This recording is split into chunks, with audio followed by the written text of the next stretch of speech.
At eto nga ho, mga kababayan, may pagturo kay Martin Romualdez na naman. Tinuturo na naman si Martin Romualdez na utak daw ho lahat. Pero wala naman hong maipakita kahit anong ebidensya. Ito ho, laban sa kanya.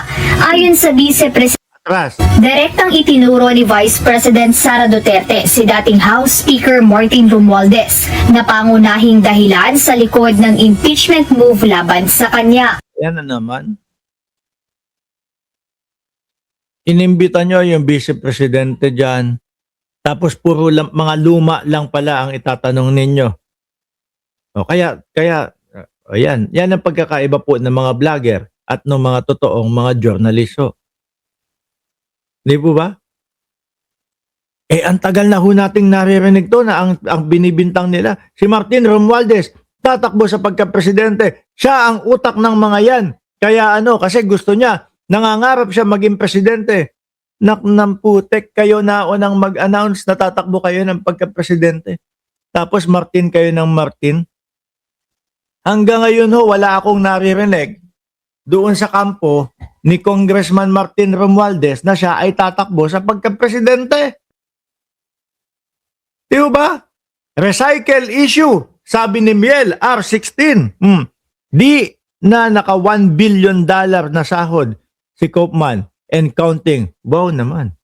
Tapos 1 billion pesos, 1.8 billion pesos sa isang taon. Tapos samantalang ang kliyente niya meron lang na salin na 88 million. Ayon sa Vice Presidente, ito ay upang bigyang daan ang planong pagtakbo sa pagkapangulo sa 2028 ng dating House Speaker. So merong isang taga Mindanao na nirecruit siya. Sabi sa kanya, uy, dito tayo, Martin Romualdez for President. Tapos, sabi nung kinausap, sabi niya, kasi yung kumausap sa kanya, isang congressman din na taga Mindanao. Sabi niya, paano si Sara? Si Sara yung kandidato. Tapos sabi niya, wala na yan si Sara. Sabi niya, Parang wentuhan na lang po. Wala, ma'am. Bukod po dyan sa ipinapakita na litrato ni Congressman Martin Romualdez na nakatayo po sa Congress. Baka naman po, please, baka lang po, meron tayong maipapakita. Ito yung litrato, ito yung ebidensya. Hindi yung mga kagaya ng mga mali-maleta, di ba? Oy, bakit? Oh, why? Tell me. Oh, bakit? Tell me. Mommy! Mommy, what happened? Ano ginawa ni Mommy? Tell me what? I am talking to them with Marites. Oh, di ba? Why? You want to be a vlogger? No? Ha? O sige na, go. Mommy. Oh, yun no. Siyempre mga kababayan, sa lahat naman po di ba? Sa mga palabas, may commercial. Yun yung commercial, yun yung advertisement. Hanggang ngayon wala pa din hong maipakita mga bossing na ebidensya. No? Dito kay Martin Romualdez, naalala nyo, si Chis Escudero, tumayo sa podium ng Senado. Magsasalita na daw siya. At pasabog daw ho. Wala ho nakitang pasabog. Paulit-ulit lang po yung sinasabi ni Chis Escudero doon sa pagsasalita niya doon sa Senado. Turo Martin Romualdez, hinahanapan ko ng ebidensya. Wala din di ba? Sabi niya, abogado ka ba? Talaga, sabi niya, chismis, marites, hearsay, sabi ni Mommy Bear. Ganun lang. Ano po ba ang Vice Presidente? Parang vlogger lang din nagkukwento Mabuti pa tayo kapag ka nagsalita tayo, ayan may mga materyales tayong ginagamit na magpapatibay, magpapatunay doon sa ating mga sinasabi. i-impeach nila yan. So doon Yung miski yung video lang o yung recorded na salitaan, kasi pwedeng gawa-gawa nyo lang yan No? Pwedeng gawa-gawa nyo lang yan. po unang na-confirm Dagdag pa ni Vice President Duterte, ginamit lang aniya ng Kamara ang social protection programs ng pamahalaan, gaya ng AKAP, AIX at TUPAD bilang political vehicle para makabuo ng suporta sa reklamo. Bakit naman kayo? No? Nagpamigay din naman kayo. Nakabalandra yung mga pagmumukha ni Bongo, pagmumukha mo, pagmumukha ni Bato de la Rosa, dating Pangulo, nakabalandra.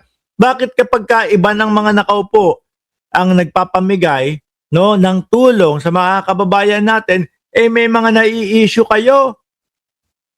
May mga ine-ebas kayo? Eto na ulit. Ayun. Tatampo na naman mga bossing. Why? You tampo? English Tagalog to eh. Ha? Come here, dali. Ha? What's that? Nothing. Di ba? Ngayon mga bossing, mukhang hanggang dito na lang muna tayo. Nagtatampo ito. Hindi, tuloy na natin. Sige. Nandito na. Kasi kung makita nyo sa mga sumusunod na budget, nandun yung AKAP, AIX, TUPAD na pinamimigay nila sa bagong Pilipinas caravan nila. Kasi iniisip siguro nila, yun yung paraan kung ito yung vehicle, kumbaga, sasakyan niya papunta sa presidency. Yung pamimigay ng pera kung saan-saan. Na hanggang ngayon, Kaya pa, Madam BP? Sige lang, baka mahaba pa yung kwento ninyo. Nasaan na? by the way, walang tumingin kung totoo nga ba yung mga recipients doon sa AIX at sa TUPAD at sa AKAP na nilabas na pera ng gobyerno. Ayon pa kay VP Sabi naman ng mga kapwa natin Pilipino, malaking bagay sa kanila yung natanggap nilang tulong galing doon sa AIX, AKAP. Pero nung panahon nila, mga boss, walang ganong issue. Pag sila ang namimigay, ang palabas nila, tulong para sa mga kapwa Pilipino. Pero kapag kayong iba na po ang namigay, mga bossing, gagawan nila ng issue. Gagawan nila ng kung ano-anong mga kwento at pagmamarites ho. Duterte, batid niya na noon pa mang 2023 ay may script na ang Ay, nawala! Napindot ko, sandali, nawala yun. Ano ba yun? May tinanggal ako eh. Wait lang. Pero ganun nga ho, mga bossing. Yung tipo bang, ano lang sila? Panay marites, panay wento, ganyan. Sakop ng bank secrecy Ito na. Mo. Wala man Lasyon ng fourth impeachment complaint ng House panel Miyerkules March 4. Ipinakita ang salin ni VP Duterte for impeachment ng ika-4 na reklamo. Rosa Licoz, UNTV News and Rescue. Yung ba yun? Nawala ata. So anyway, mga bossing, ito lang. Sabi, ikaw namigay ng mga inaamag na pagkain sa mga estudyante. Tatay mo namigay ng bukbuking mga biktima sa mga biktima ng bagyo. Biruin nyo ho yun, mga bossing. Ngayon ho, mga kababayan, ako'y magpapaalam muna. No, ituloy natin ito bukas ng alas 8. No? Alas 8:30 o alas 9 ng umaga. Basta nasa ganyang oras, alas 8 hanggang alas 10 ng umaga. Naka-live ho tayo, mga boss Chip Amo, sir, no? Tatampo aalis kami. Sige ho, magpapaalam muna ako. Maraming salamat and God bless po sa ating lahat.